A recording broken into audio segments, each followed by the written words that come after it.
મિત્રો આપણે અત્યારે હળવદ શહેરના સરા રોડ ઉપર વોર્ડ નંબર 5 માં આવેલ રૂક્ષ્મણી પાર્કમાં છીએ।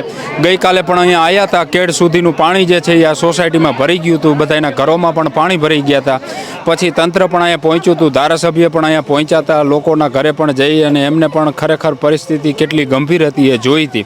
અત્યારે આ સોસાયટીના બધા રહીશો અહીંયા આપણી સાથે છે।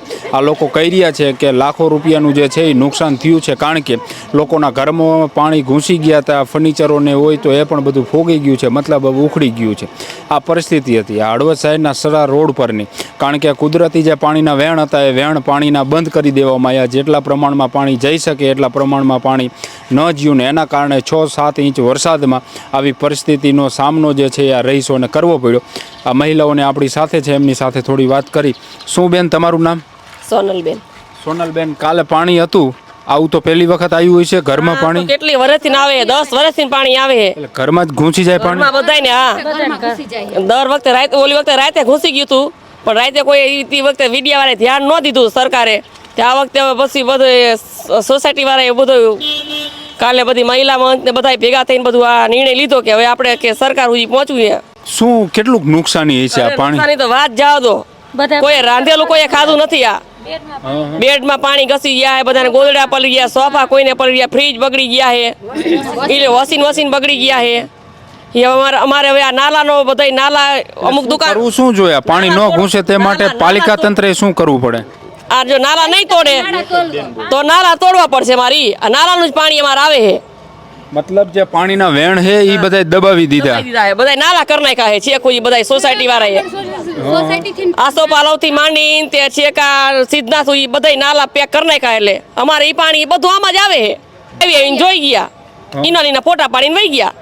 કઈ નહીં, બધા ફોટા પાડીને હવાર ના આવે, બધા ફોટા એક પછી એક પાડવા આવે, પણ કઈ કોઈની સાઈ નથી, કઈ નથી, કોઈ આવ્યું હેલ્પમાં કોઈ નથી આવતું, ખાલી ફોટા પાડવા વિડીયો ઉતારવા જ આવે રૂક્ષ્મણીમાં। કાલે વરસાદ હતો, બધાય ફરજિયાત નીચે તો પાણી હતું, રસોડામાં પાણી હતા, રાંધવું હોય છે નહીં, ધાબા માથે બધા હતા। જમવાની શું વ્યવસ્થા થઈ હતી?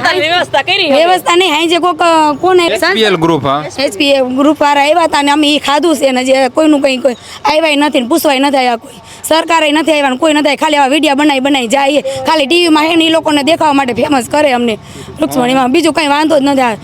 આ નાલા નહીં તોડે ને ત્યાં સુધી મેળ જ નહીં આવે। આ રીતે ક્યાં સુધી મારે એવું કાયમ માટે આટલો આ પ્રશ્ન છે ઘરમાં, કેળમાં પાણી જોઈ આવો અમારા ઘરમાં આ વિડીયા બધા અમારા ઘરના ગ્રુપ તમે જોવો, અમારા ઘરની હાલત જુઓ, ખાવાનું બધું અનાજ કરિયાણું બધું પડી ગયું, કઈ છે જ નહીં। નાના નાના છોકરાને શું ખવડાવવાનું? કોઈ આવ્યું પૂછવા? ના હો આમ જૂના અમે ધનાડા નહીં તો એવું હતું કે સિટીમાં જઈ તો કઈક વ્યવસ્થિત બંગલો છોકરા ભણવા માટે આવ્યા હોય, અમે એવું વિચારીને આવ્યા હોય ને કે આ 10-10 લાખના પ્લોટ લીધા હોય ને અત્યારે પાણી ઘૂસે તો અમારે શું સમજવાનું? 10 લાખનો ખાલી પ્લોટ, પછી મકાન બનાવ્યું જુદું 50 લાખનું થયું અત્યારે મકાન અમારે। તો હવે અમારે શું સમજવાનું? આવી કોઈને ખબર હશે કે મારા આવું પોઝિશન અમારે આવી થાય છે? તો એની કરતા ગામડે હારા હતા અમે। હવે યાદ આવે ગામડું? હવે તો યાદ આવે ને। ભણવા માટે કેટલા ઘરમાં પાણી ઘૂસી ગયા હતા? લગભગ બધા ઘરમાં પાણી ઘૂસી ગયા છે। ઘરવખરી બધી પલળી ગઈ, બેડ તૂટી ગયા છે, બધાના વોશિંગ મશીન બગડી ગયા છે, ફ્રીજ બગડી ગયા છે, ખાવાનું અનાજ બગડી ગયું છે। નાના છોકરાઓ તનટકથી એમ કહે છે કે મમ્મી ખાવાનું આપતો, અમારે આપવું શું? હવે અમે એવું માગણી કરી છે કે અહીં બધે દવાનો છંટકાવ થાય ને કાયમી માટે પાણીનો નિકાલ થાય। તો હવે બેન પાણી ન ભરાય તે માટે થઈને પાલિકા તંત્રને તમે શું સલાહ આપશો?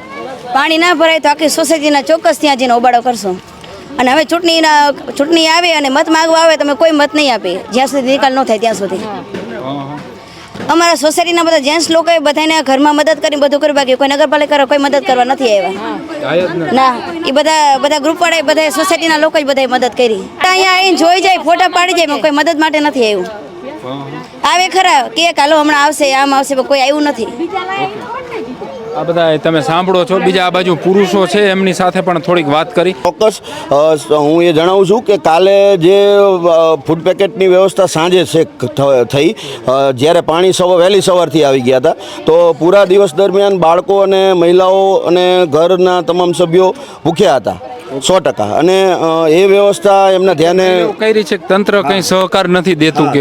ત્યારે ખરેખર માનવતાની રૂએ તંત્ર દ્વારા પણ જો આવી કોઈ વ્યવસ્થા થઈ હોત તો સારું હોત, પણ એ વ્યવસ્થા થઈ નહોતી। અને એ એચપીએલ ગ્રુપના જે જિજ્ઞેશભાઈ પટેલ છે એમના દ્વારા ખરેખર જે એમને સરાહનીય કામગીરી કહેવાય કે એમને સ્થળ ઉપર આવી અને એમની ટીમ અને એમની ટીમમાં અમે પણ હતા. અહીંથી અમારી સોસાયટીના 4-5 મિત્રો પણ ત્યાં બનાવવામાં, જ્યાં માર્કેટ યાર્ડમાં જે બનાવવાની વ્યવસ્થા ગોઠવી હતી ત્યાંથી જે ફૂડ પેકેટને એ બનાવવામાં અમારો પણ સહયોગ હતો. પણ એ લોકોએ ખૂબ સરસ સારી એવી કામગીરી કરી અને અમારા સુધી ફૂડ પેકેટ સાંજે પહોંચાડ્યા.